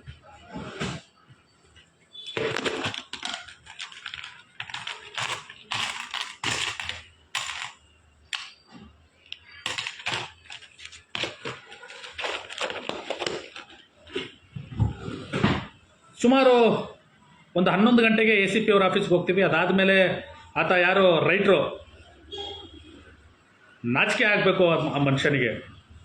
ಯಾಕೆಂದರೆ ಆ ಮನುಷ್ಯನಿಗೆ ಯಾಕೆ ನಾಚಿಕೆ ಆಗಬೇಕು ಅಂತಂದರೆ ಆತ ಹೇಳ್ತಾನೆ, ನಂದೇನು ಇಲ್ಲ ಸರ್, ಮೇಲಧಿಕಾರಿಗಳು ಹೆಂಗೆ ಹೇಳ್ತಾರೆ ಅದ್ರ ಪ್ರಕಾರ ನಾನು ಕೇಳ್ತಾ ಇದ್ದೀನಿ ಅಷ್ಟೇ, ನನ್ನ ಮೇಲೆ ನೀವು ಮಾಡಿದ್ರೆ ನನ್ನ ಜೀವನ ಹಾಳಾಗೋಗ್ತದೆ ಸರ್, ನನ್ನ ಕುಟುಂಬ ಹಾಳಾಗೋಗ್ತದೆ. ನಿನ್ನ ಕುಟುಂಬ ಹಾಳಾಗೋಗ್ತದೆ, ನಿನ್ನ ಜೀವನ ಹಾಳಾಗೋಗ್ತದೆ ಅಂತೇಳಿ ಪಾಪ ಆತ ಚಾಲಕ 4ರಿಂದ 5 ದಿನ, ಸರಿಸುಮಾರು 4ರಿಂದ 5 ದಿನ ಆತನ ಕುಟುಂಬದವರು, ಅವನ ಗಾಡಿ ಏನಾಗಿದೆ, ನನ್ನ ಪರಿಸ್ಥಿತಿ ಏನು, ಆ ಚಾಲಕನ ದುಡಿಮೆ ಏನು, ಆತನ ಕುಟುಂಬದ ಹೆಂಡತಿ ಮಕ್ಕಳ ಪರಿಸ್ಥಿತಿ ಏನು ಅಂತೇಳಿ ಅರ್ಥ ಮಾಡ್ಕೊಂಡಿರಲಿಲ್ಲ ಆ ವ್ಯಕ್ತಿ. ಸಂಪೂರ್ಣವಾದಂಥ ವಿಚಾರಗಳನ್ನು, ನಡೆದಿರೋಂಥ ಮಾಹಿತಿಗಳನ್ನು ನಾನೇ ಖುದ್ದಾಗಿ ನಿಂತ್ಕೊಂಡು ಸ್ಟೇಟ್ಮೆಂಟ್ ಮಾಡಿಸ್ತೀನಿ. ಸ್ಟೇಷನಿಂದ ಯಾರೋ ಠಾಣೆ ಇನ್ಸ್ಪೆಕ್ಟರ್ ಕಡೆಯಿಂದ ಒಂದು ಕರೆ ಬರ್ತದೆ. ನನ್ನನ್ನು ಎದ್ದೋಗು ಅಂತ ಹೇಳಿದಂತಹ ಮೇಡಮ್ ಅವರು ಕಾಲ್ ಮಾಡ್ತಾರೆ.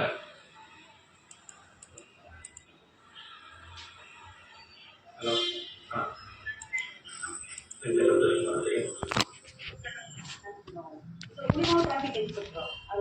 ಮೇಡಮ್ ಇಲ್ಲಿ ACP ಆಫೀಸಲ್ಲಿ ಇದು ಮಾಡ್ತೀನಿ ಮೇಡಮ್. ಸರ್ ಒಂದೇ ಒಂದು ನಿಮಿಷ ಮೇಡಮ್ ಹೇಳಿ. ನಾನು ನಿನ್ನೆ ಮೊನ್ನೆ ಇರ್ಲಿಲ್ಲ ಸ್ಟೇಷನ್ ಅಲ್ಲಿ, ಮನೆಯಲ್ಲಿದ್ದೆ. ಹಾಂ ಮೇಡಮ್. ಇವಾಗ ACP ಸರ್ ಕಾಲ್ ಮಾಡಿದ್ದೆ, ಅವರು ಈ ಥರದ್ದೇನೋ ಕೇಳ್ತಿದ್ವಿ. ಏನಾಯ್ತು ಸರ್? ಮೇಡಮ್ ಈಗ ಸ್ಟೇಟ್ಮೆಂಟ್ ಕೊಡ್ತಿದ್ದೀನಿ, ಮಾಡ್ತೀನಿ, ನಿಮಗೆ ರಿಟರ್ನ್ ಮಾಡ್ತೀನಿ. ಹೌದು. ನನ್ನ ಮೊಬೈಲ್ನಲ್ಲಿ ಸಂಪೂರ್ಣವಾಗಿ ಎಲ್ಲವೂ ಕೂಡ ದಾಖಲಾಗ್ತದೆ. ಒಳ್ಳೇದು ಮಾತಾಡಲಿ, ಕೆಟ್ಟದ್ದು ಮಾತಾಡಲಿ, ಬೈಕ್ ಆಡಲಿ, ಏನೇ ಮಾಡೋದು ರೆಕಾರ್ಡ್ ಆಗ್ತದೆ. ಯಾಕೆ ಅಂದರೆ ನಾನು ಇರುವಂಥದ್ದೇ ಆ ಫೀಲ್ಡು. ಡ್ರೈವರ್ ವೃತ್ತಿಯಲ್ಲಿದ್ದಂಥ ಸಂದರ್ಭದಲ್ಲಿ ಕಸ್ಟಮರ್ ಕೇರಿಂದ ಬರುವಂಥ ಫೋನ್ ಕರೆ ಆಗಿರಲಿ ಅಥವಾ ಕಸ್ಟಮರ್ಗಳು ಬರುವಂಥ ಕರೆಗಳಾಗಿರಲಿ, ನಮ್ಮ ತಪ್ಪಿಲ್ಲ ಅಂತಂದರೂ ಕೂಡ ನಮ್ಮ ಮೇಲೆ ಬ್ಲೇಮ್ ಮಾಡ್ತಾರೆ ಅನ್ನೋ ಒಂದು ಕಾರಣಕ್ಕೆ ಆಟೋಮೆಟಿಕ್ ರೆಕಾರ್ಡ್ ಹಾಕೊಂಡಿದೆ. ಅದು ಕೆಲವೊಂದು ಸರಿ ಈ ರೀತಿ ಉಪಯೋಗ ಆಗ್ತದೆ, ಏನೂ ಮಾಡೋಕ್ಕಾಗಲ್ಲ. ಇನ್ನು ಅದಾದಮೇಲೆ ಆ ರೈಟ್ರು ನನ್ನ ಹತ್ರ ಏನು ಡಿಮ್ಯಾಂಡ್ ಮಾಡಿರ್ತಾನೆ, ಆತ ಫೋನ್ ಕರೆ ಮಾಡಿ ನನಗೆ ಕೆಲವೊಂದು ಮಾತಾಡ್ತಾರೆ.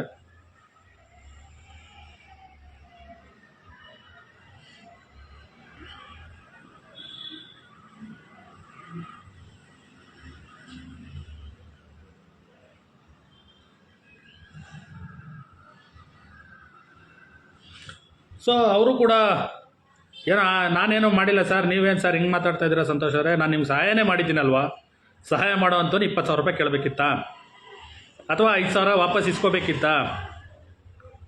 ಮನುಷ್ಯತ್ವ, ಮಾನವೀಯತೆ ಅನ್ನೋದು ಕೆಲವ್ರ ಮೈಂಡಲ್ಲಿ ಸತ್ತೋಗ್ಬಿಟ್ಟಿದೆ. ನಾನು ಎದುರಾಗಲ್ಲ, ನನಗೆ ಭಯ ಅನ್ನೋದಿಲ್ಲ, ನಾನು ಭಯ ಪಡುವಂಥ ಮನುಷ್ಯನೂ ಅಲ್ಲ. ನಾನು ಏನು ಬೇಕಾದ್ರೂ ಎಲ್ಲದಕ್ಕೂ ಸಿದ್ಧಿದ್ದೇನೆ.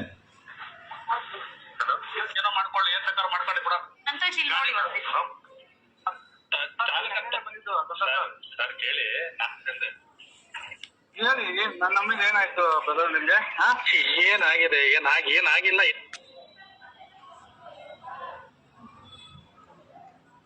ಏನಾಗುತ್ತೆ, ಫೋನ್ ಮಾಡಿ ಮತ್ತೆ ಹಂಗಲ್ಲ ಸಂತೋಷ್ ಅವರೇ, ಹಿಂಗಲ್ಲ ಸಂತೋಷ್ ಅವರೇ, ನೀವು ಎಲ್ಲ ರಾಮಲಿಂಗ ರೆಡ್ಡಿ ಅವ್ರ ಹತ್ರಕ್ಕೆ ಹೋಗಿದ್ದೀರಂತೆ, ಏನೋ ತೊಂದರೆ ಮಾಡಬೇಕು ಅಂತ ಹೋಗಿದ್ದೀರಂತೆ, ತುಂಬ ತೊಂದರೆ ಆಗ್ತದೆ ಗೊತ್ತಲ್ವಾ ನಿಮಗೆ, ಸುಮ್ಮನೆ ಅವೆಲ್ಲ ಮಾಡಬೇಡಿ, ನಾನೇನು ಮಾಡಿದ್ದೀನಿ ನಿಮ್ಗೆ ಒಳ್ಳೇದೇ ಮಾಡಿದ್ದೀನಿ ಅಂತ ಹೇಳ್ತಾನೆ ಮನುಷ್ಯ. ಅದಕ್ಕೆ ನಾವು ಕೂಡ ಸಹಾಯ ಮಾಡಿದ್ದೀವಿ. ಒಂದು ನಿಮಿಷ, ನಿಮ್ಮ ಆತ್ಮಸಾಕ್ಷಿಗೆ ಕೇಳ್ಕೊಳ್ಳಿ, ನೀವು ಮಾಡಿದ್ ಸರಿನಾ? ತಪ್ಪಿದ್ರು ಕ್ಷಮಿಸಿದ್ದಾರೆ, ಆಯ್ತು. ಮುಂದೆ ಅಲ್ಲ, ಅದ್ಯಾವ್ದ್ರಿ ಕ್ಷಮಿಸೋದು? ಇವಾಗ ಯಾವ್ದ್ರಿ ಕ್ಷಮಿಸೋದು? ನಿಮ್ಮನ್ನ ಇದೇ ತರ ಅಲ್ವೇನ್ರಿ 3 ದಿನದಿಂದ ಬೇಡಿದ್ದು ಎಲ್ಲ ಡ್ರೈವರು? 3 ದಿನದಿಂದ ಇದೇ ತಾನೇ ಬೇಡಿದ್ದು ಡ್ರೈವರ್ನು ಕೂಡ, ಬಿಟ್ಬಿಡಿ ಸರ್, ಅದೇನೋ ಒಂದು ಆಗಿದೆ ಸರ್ ಅಂತೇಳಿ. ಆತ ಬಂದಿದ್ದು ಸರ್ ಕೇಳಿ, ನಾನೇ ಬಂದಿದ್ದೀನಿ ಖುದ್ದಾಗಿ. ನೀವು ನನ್ನ ಸ್ಟೇಷನ್ ಒಳಗಡೆ ಒಬ್ಬ ಯೂನಿಫಾರ್ಮ್ ಹಾಕೊಂಡ್ ಬಂದ ಮೇಲೆ ನೀವು ನನ್ನ ಹತ್ರ ಹೆಂಗ್ ಮಾತಾಡಿದ್ರಿ? ಯಾವಾಗ? ನೆನ್ನೆ ಮಧ್ಯಾಹ್ನ ಏನ್ ಮಾತಾಡಿದ್ರಿ? ಚೆನ್ನಾಗಿ ಮಾತಾಡೋದು ಸರ್. ಎಲ್ಬಿಲ್ ನಾಲಿಗೆ ಅನ್ಬಿಟ್ಟು ಸುಳ್ಳೆಲ್ಲ ಮಾತಾಡ್ಬೇಡಿ. ನೀವು ಮಾತಾಡಿದ್ದು ಏನ್ ಮಾತಾಡಿದ್ರಿ ಅನ್ನೋದು ನೋಡಿ ಸರ್, ರೆಕಾರ್ಡ್ ಮಾಡ್ಕೊಂಡು ಮಾತಾಡ್ತಿದ್ದೀರಿ ನೀವು. ಅಲ್ಲಲ್ಲ, ನನ್ನ ಹತ್ರ ನಾನು ಹೇಳ್ತಿ ಕೇಳಿ ಸರ್, ನಾನು ಸಾಮಾನ್ಯವಾಗಿ ಯಾವ್ದು ಕೂಡ ರೆಕಾರ್ಡ್ ಮಾಡಿಲ್ಲ, ಮಾಡೋದಿಲ್ಲ. ಅಲ್ಲ, ಮ್ಯಾಟರ್ ಕ್ಲೋಸ್. ಏನ್ ಬ್ರದರ್ ಎಲ್ಲಿ ಗೊತ್ತಾ? ಹೇಳಿ ಸರ್. ನಾನು ಕನ್ಕೊಳ್ತೇನೆ ಟಿ ವಿಲೆಲ್ಲ ಬರುತ್ತೆ ಆಡಿಯೋ ಕ್ಲಿಪ್ಗಳೆಲ್ಲ, ಅದೆಲ್ಲ ಆಮೇಲೆ ನೋಡ್ಕೊಂಡ್ರಿ, ಎಲ್ಲ ಒಂದೇ ಸರಿ ತೋರಿಸಿದ್ರೆ ಕಹಾನಿ ಮೇಲೆ ಟ್ವಿಸ್ಟ್ ಇರಲ್ಲ. ರೈಟ್ರು ಏನು ಹೇಳ್ತಾರೆ, ಏನು ಆಗೋಗಿದೆ ಬಿಟ್ಬಿಡಿ ಸರ್, ನಮ್ಮ ತೊಂದರೆ ಆಗಲ್ವಾ, ನಮ್ಮ ಜೀವನ ಹಾಳಾಗೋಗ್ತದೆ ಅಂತ ಹೇಳಿದಾಗ ಇದೇ ಮಾತನ್ನ ಹೇಳ್ತೀನಿ, ಆಗಲ್ಲಪ್ಪ, ಆ ಥರ ಎಲ್ಲ ಯಾವುದು ಕೂಡ ಬಿಡುವಂಥ ಪ್ರಶ್ನೆ ಇಲ್ಲ. ಯಾಕೆಂದರೆ ಆ ನೊಂದ್ಕೊಂಡು 1 ವಾರ ಸ್ಟೇಷನ್ ಮುಂದೆ ನಿಂತ್ಕೊಂಡು ನಿನಗೆ 5,000 ರೂಪಾಯಿ ಕೊಟ್ರಲ್ಲ ಆ ಡ್ರೈವರು, ಬಡ್ಡಿಗೆ ತೊಗೊಂಬಂದು ಕೊಟ್ಟಿರೋದ್ರಿ. ಯಾವನಿಗೂ ತಲೆ ಮೇಲೆ ನಿಮ್ಗಳ ಥರ ತಲೆಮಾಸ್ತೋರ್ ಥರ ರಸ್ತೆಯಲ್ಲಿ ಓಡಾಡ್ತಕ್ಕಂಥ ಡ್ರೈವರ್ಗಳನ್ನ, ಅಮಾಯಕರುಗಳನ್ನ ಹಿಡಿದು ಕಿತ್ಕೊಂಡು ತಿಂತೀರ ನಿಮ್ಮಂತ ಮಾತಾಡಬಾರ್ದು. ಆ ಥರ ಸಂಪಾದನೆ ಮಾಡಿಲ್ಲ ಅವನು. ಮಳೆನೋ ಚಳಿನೋ ಬಿಸಿಲೋ ಹಗಲೋ ರಾತ್ರಿನೋ ಅಂತೇಳಿ ದುಡಿದು ತನ್ನ ಕುಟುಂಬನ ಸಾಕ್ತಾ ಇರ್ತಾನೆ. ಅವತ್ತು ನಿಮ್ಮ ಈ ಒಂದು ನಿಮ್ಮ ಹೊಟ್ಟೆ ತುಂಬಿಸೋದಕ್ಕೆ, ನಿಮ್ಮ ಸ್ವಾರ್ಥಕ್ಕೆ, ನಿಮ್ಮ ತೀಟೆ ತೀರ್ಸೋದಕ್ಕೆ ಆ ಡ್ರೈವರು ಬಡ್ಡಿಗೆ ತೊಗೊಂಬರ್ತಾನೆ ರೀ ದುಡ್ಡನ್ನ, 10,000 ರೂಪಾಯಿನ. ಅದೇ ದುಡ್ಡೇ ನೀವು ತಿಂದಿರೋದು. ನೀವು ಯಾರೂ ಉದ್ಧಾರ ಆಗಲ್ಲ. ನೀವು ಉದ್ಧಾರ ಆಯ್ತೀನಿ ನಾನಂತೂ ಬಿಡೋದಿಲ್ಲ. 5,000 ರೂಪಾಯಿ ಇಸ್ಕೊಂಡ್ರಲ್ವಾ, ಅವತ್ತು ಅದೇ ನೋವಲ್ವಾ? ನನಗೆ ಎಷ್ಟು ನೋವಾಗಿರಬೇಡ ಅವತ್ತು. ನನ್ನ ಡ್ರೈವರ್ನ ನನ್ನ ಮುಂದೆನೇ ನೀವುಗಳು ನಡೆಸ್ಕೊಂಡ್ರಲ್ವಾ, ನನ್ನನ್ನು ನಡೆಸ್ಕೊಂಡ್ರಲ್ವಾ ಸ್ಟೇಷನಲ್ಲಿ. ಇದೇ ಸ್ಟೇಷನಲ್ಲಿ ಹೇಳ್ಬಿಟ್ಟು ಬಂದೆ ನಾನು ನಿಮ್ಗೆಲ್ಲರಿಗೂ, ಎದ್ದೋಗು ಸ್ಟೇಷನ್ಗೆ ಅಂತ ಹೇಳಿದ್ರೆ ನಿಮ್ಮೆಲ್ಲರೂ ಸ್ಟೇಷನಿಂದ ನಾನು ಕಳಿಸ್ಲಿಲ್ಲ, ನನ್ನ ಹೆಸರು ಬೇರೆ ಕಟ್ರಿ ಅಂತೇಳಿ ಮಾಡೇ ಮಾಡ್ತೀನಿ. ಸಂಪೂರ್ಣವಾದಂಥ ದಾಖಲೆಗಳನ್ನ ಇಟ್ಕೊಂಡಿದ್ದೀನಿ.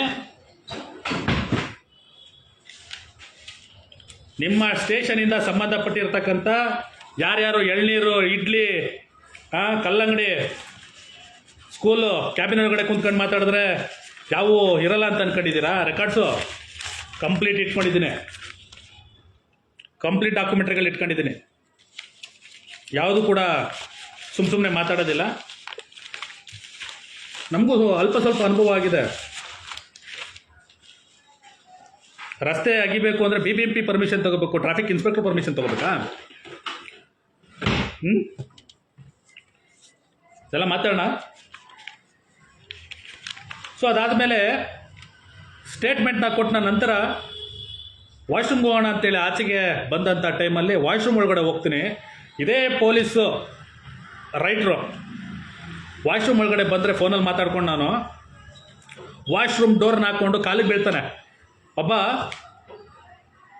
ಎಷ್ಟು ನನಗೆ ನಿಜವಾಗ್ಲೂ ಹರ್ಟ್ ಆಗ್ತದೆ. ಯಾಕೆ ಅಂತಂದರೆ ಆ ಒಂದು ಯೂನಿಫಾರ್ಮ್ಗೆ ವ್ಯಾಲ್ಯೂ ಇರುತ್ತೆ ರೀ. ಕಷ್ಟ ಬಿದ್ದು ಓದಿರ್ತಾರ. ಬಟ್ ನಿಮ್ಗೆ ಹೇಳಬೇಕು ಅಂತಂದ್ರೆ ಅಸಹ್ಯ ಅನಿಸ್ತದೆ. ನಿಮ್ಮ ಮೇಲೆ ಆ ಬಟ್ಟೆಗಳಿರಬಾರ್ದು. ಕಸನ ಅಥವಾ ಗಲೀಜಿನ ಕೈಯಲ್ಲಿ ತಿಂದರು ಒಂದೇ, ಕಡ್ಡಿಲಿ ತಿಂದರು ಒಂದೇ, ಸ್ಪೂನಲ್ಲಿ ತಿಂದರು ಒಂದೇನೆ. ಅಷ್ಟೊಂದು ರಾಜಾರೋಷವಾಗಿ ನೀನು ನಡ್ಕೊಂಡಂಥ ವ್ಯಕ್ತಿ ACP ಅವ್ರ ಆಫೀಸಲ್ಲಿ ವಾಶ್ರೂಮ್ಗೆ ಹೋದಂಥ ಟೈಮಲ್ಲಿ ಬಂದು ಕಾಲಿಗೇನಕ್ಕೆ ಬಿದ್ದೆ, ತಪ್ಪಾಯಿತು ನೀನು ಕಾಲು ಹಿಡ್ಕೊಂತೀನಿ ಅಂತೇಳಿ. ನನ್ನ ಮಾತಿಗೆ ನನ್ನ ಯೂನಿಫಾರ್ಮಿಗೆ ಬೆಲೆ ಇಲ್ವಾ? ನೀನು ಯೂನಿಫಾರ್ಮಿಗೆ ಬೆಲೆ ಇದೆ, ನಿನಗೆ ಬೆಲೆ ಇಲ್ಲ ಅಂತ ಹೇಳ್ಬಿಟ್ಟು ಬಂದೆ ನಾನು. ನೆನಪಿದೆ ನನಗೆ. ನೀವು ಮರ್ತಿರ್ಬೋದು, ನಾನು ಮರ್ತಿಲ್ಲ. ಸಂಪೂರ್ಣವಾದಂಥ ಮಾಹಿತಿನ ಕೊಟ್ಬಿಟ್ಟು ಬಂದಿದ್ದೀನಿ ಇವತ್ತು.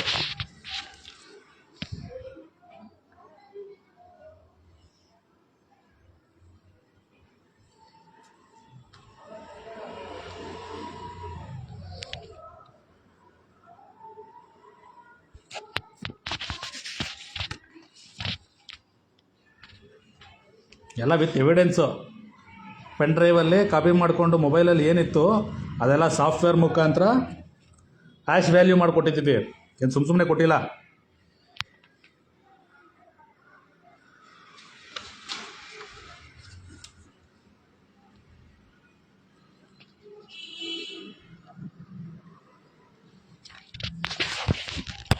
ಸತ್ಯ ತಿಳಿಸಿದ್ದೀನಿ. ಸೊ ಇದು ACP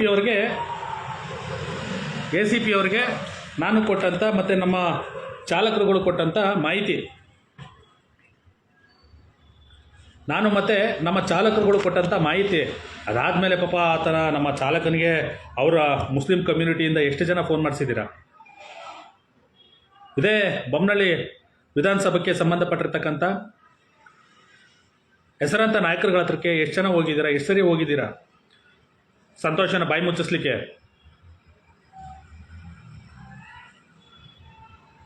ಆದರೆ ನಾನು ನಿಂತಿರುವಂಥದ್ದು ನ್ಯಾಯದ ಪರವಾಗಿ. ಇನ್ಸ್ಪೆಕ್ಟ್ರು ಉಳ್ಮಾವು ಠಾಣೆ ಇನ್ಸ್ಪೆಕ್ಟ್ರು ಕೂಡ ಫೋನ್ ಕರೆ ಮಾಡಿ ಮಾತಾಡಿದಾಗ ನೀವು ಇದರಲ್ಲಿ ಇನ್ವಾಲ್ವ್ ಇಲ್ಲ ಅಂದಮೇಲೆ ಯಾಕೆ ಮೇಡಮ್ ಅವರು ಇಷ್ಟೊಂದು ತಲೆ ಕೆಡಿಸ್ಕೊಂತೀರಾ ಅಂತೇಳಿ ಹೇಳ್ತೀನಿ. ಅದೇನಿದೆ ಕೆಲವೊಂದು ಪಾಯಿಂಟ್ಸ್ಗಳು ಇದರಲ್ಲಿ ಮಿಸ್ಟೇಕ್ ಆಗಿರುತ್ತೆ ಅಂತ ಹೇಳ್ತೀನಿ. ಖಂಡಿತವಾಗಿ ಆ ಮಿಸ್ಟೇಕ್ ಆಗಿರೋಲ್ಲ, ಆ್ಯಡ್ ಆಗಿತ್ತು. ಮಾನ್ಯ ಸೌತ್ನ ACP ಸಾಹೇಬರು ತುಂಬ ಒಳ್ಳೆ ರೀತಿ ರೆಸ್ಪಾನ್ಸ್ ಮಾಡಿದ್ರು. ನನಗೆ ಒಂದು ಅರ್ಥ ಆಗ್ತಾ ಇಲ್ಲ ವಿಚಾರ ಏನಂದರೆ, ಕೇಸಾಗಿ 3 ತಿಂಗಳು ಕಂಪ್ಲೀಟ್ ಆಗಿದೆ. ಇದುವರೆಗೆ ಯಾವುದೇ ರೀತಿಯಾದಂತಹ ಉತ್ತರ ಬರಲಿಲ್ಲ. ನಾನು ಎಲ್ಲವೂ ಕೂಡ ದಾಖಲೆ ಸಮೇತ ಒಂದು ನಿಮಿಷ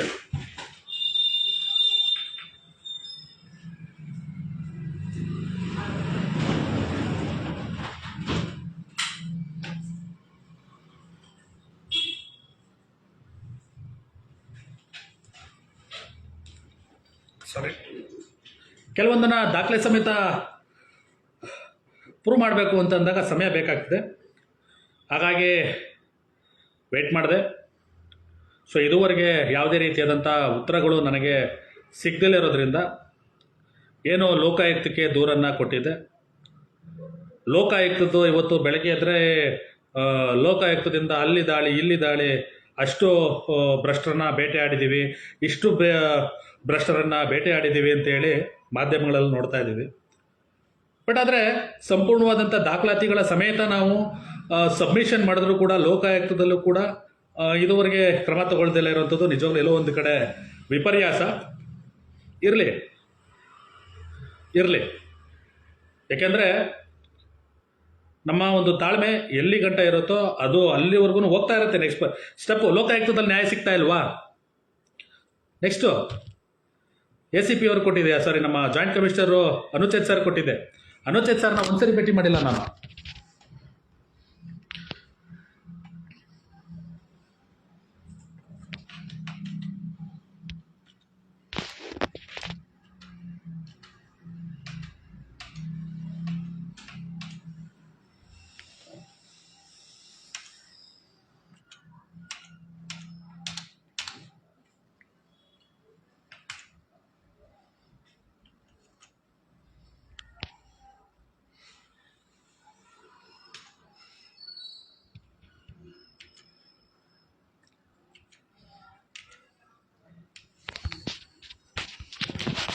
ತುಂಬ ಜನಕ್ಕೆ ಇರ್ಬೋದು ಸುಮ್ಮನೆ ಆಗ್ಬಿಟ್ರಲ್ಲಪ್ಪ ಈ ವಿಚಾರಕ್ಕೆ ಅಂತಂಗೆ.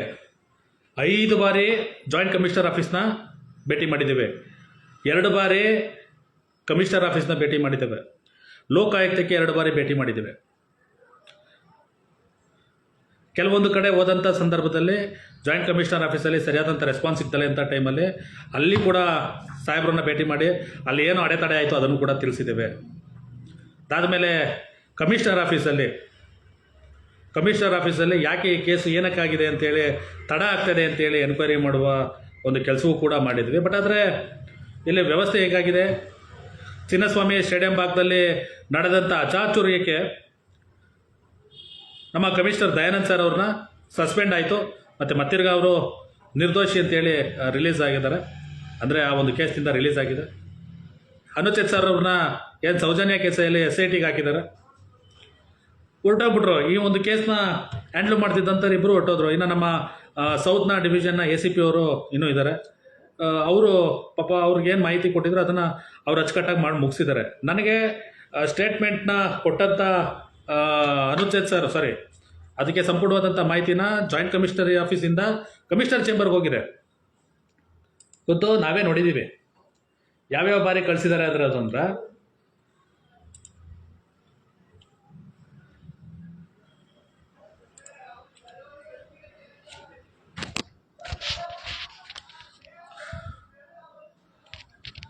ನೋಡಿ. NOCB special report 1 joint CP 2025 dated 19/4/25, same reference date 30/4/25.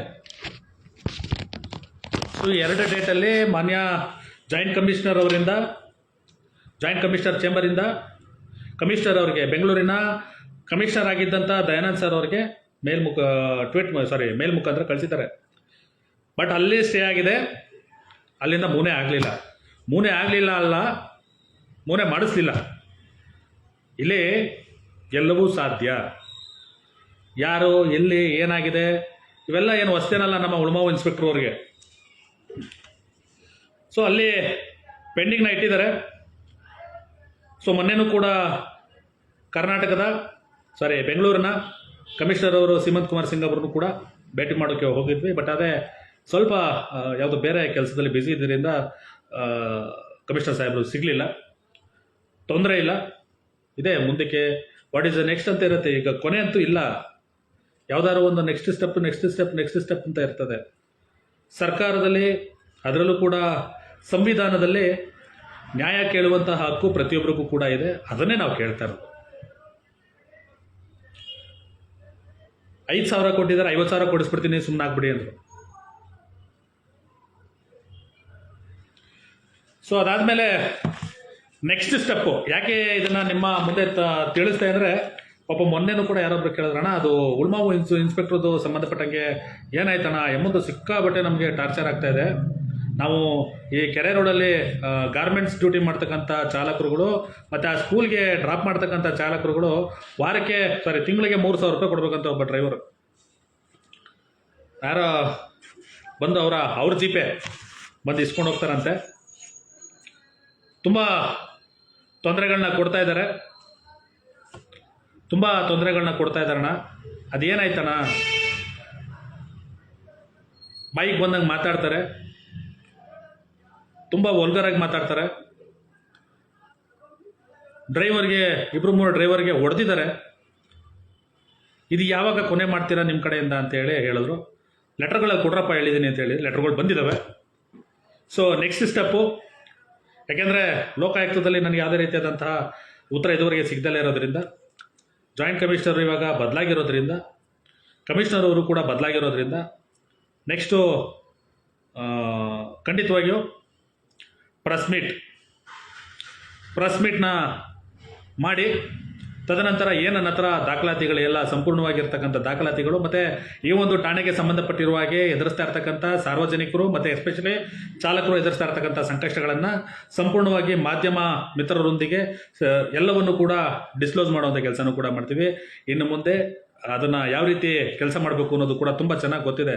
ಯಾವುದೇ ಕೇಸು ಕೂಡ ಅದಕ್ಕೆ ಮುಚ್ಚೋಗುವಂಥ ಕೆಲಸಗಳನ್ನು ಮಾಡಲಿಕ್ಕೆ ಪ್ರಯತ್ನ ಪಟ್ಟರು ಕೂಡ ನಾನು ಬಿಡೋದಿಲ್ಲ. ಅದಕ್ಕೆ ಇತಿಶ್ರೀ ಆಡಬೇಕು, ಅದನ್ನು ಆಡ್ತೀವಿ. ಅದು ಯಾವ ಮಟ್ಟಕ್ಕೆ ಹೋದರೂ ಪರವಾಗಿಲ್ಲ. ಕೊನೆಗೆ ನನ್ನನ್ನು ವೈಯಕ್ತಿಕವಾಗಿ ಟಾರ್ಗೆಟ್ ಮಾಡಿಕೊಂಡ್ರು I don't care about that. ನಾನು ಅದಕ್ಕೂ ಕೂಡ ಕೇರ್ ಮಾಡಲ್ಲ. ನಾನು ಹಾಕಿರುವಂಥ ಕೆಲಸ, ನಾನು ಹಿಡಿದಿರ್ತಕ್ಕಂಥ ಕೆಲಸ, ನನ್ನ ಡ್ರೈವರ್ಗೆ ಆಗಿರ್ತಕ್ಕಂಥ ತೊಂದರೆ ಕ್ಲಿಯರ್ ಆಗಬೇಕು.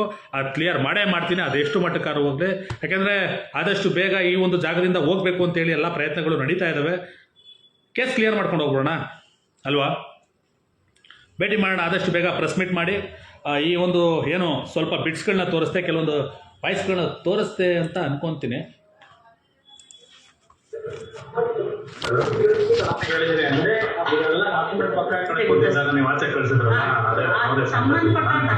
ಅಷ್ಟೇ ಮಾತಾಡೋದು ಉದ್ದೇಶ ಇತ್ತು ಅಷ್ಟೇ, ಬೇರೇನಿಲ್ಲ.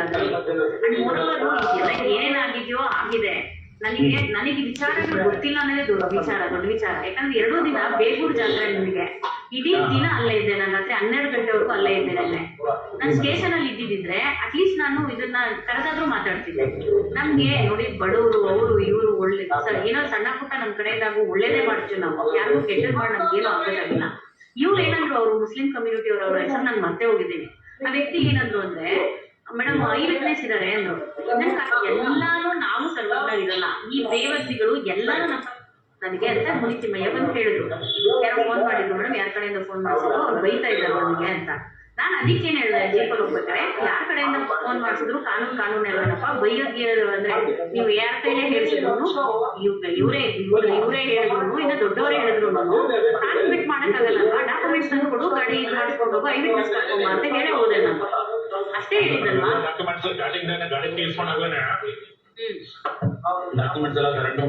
ಬಟ್ ಸಂತೋಷ್ ಅವರ ವಿಚಾರ ಇಷ್ಟೇ, ಎಲ್ಲಾನು ನಾವು ಸರ್ವಜ್ಞರಿರಲ್ಲ, ಈ ಬೇವರ್ಸಿಗಳು ಎಲ್ಲಾನು ನಮ್ ಗಮನಕ್ಕೆ ತರಲ್ಲ. ಅವ್ರ ಅನುಕೂಲಕ್ಕೆ ಎಷ್ಟಬೇಕು ಅಷ್ಟೇ ನಮ್ ಗಮನ ತಂದಿರ್ತಾರೆ. ಅದು ಏನಾಗುತ್ತೆ ಈಗ ನೋಡಿ ಪಾಪ ಮೇಡಮ್ ಅವರು ತುಂಬ ಒಳ್ಳೆ ರೀತಿ ಮಾತಾಡಿದ್ರು. ಆ ಠಾಣೆಗೆ ಸಂಬಂಧಪಟ್ಟಿರುವ ಹಾಗೆ ಬೇವರ್ಸಿಗಳು ಅಂತ ಹೇಳಿದ್ದಾರೆ. ಆ ಬೇವರ್ಸಿಗಳು ಏನೇನು ತಪ್ಪು ಮಾಡಿದ್ದಾರೆ ಅನುಭವಿಸ್ಬೇಕಲ್ವಾ. ಇನ್ನೂ ಕೂಡ ಸ್ಟೇಷನಲ್ಲೇ ಇದ್ದಾರೆ ಅಂತೇಳಿ ಮಾಹಿತಿ ಬಂದಿದೆ. ಭೇಟಿ ಮಾಡೋಣ, ಆದಷ್ಟು ಬೇಗ ಭೇಟಿ ಮಾಡೋಣ. ಒಳ್ಳೆ ರೀತಿ ನ್ಯಾಯ ಸಿಗಬೇಕಲ್ವ ಡ್ರೈವರ್ಗೆ. ಅದು ಸಿಗೋವರೆಗೂ ನಾವು ಸುಮ್ಮನೆ ಇದ್ಬಿಟ್ರೆ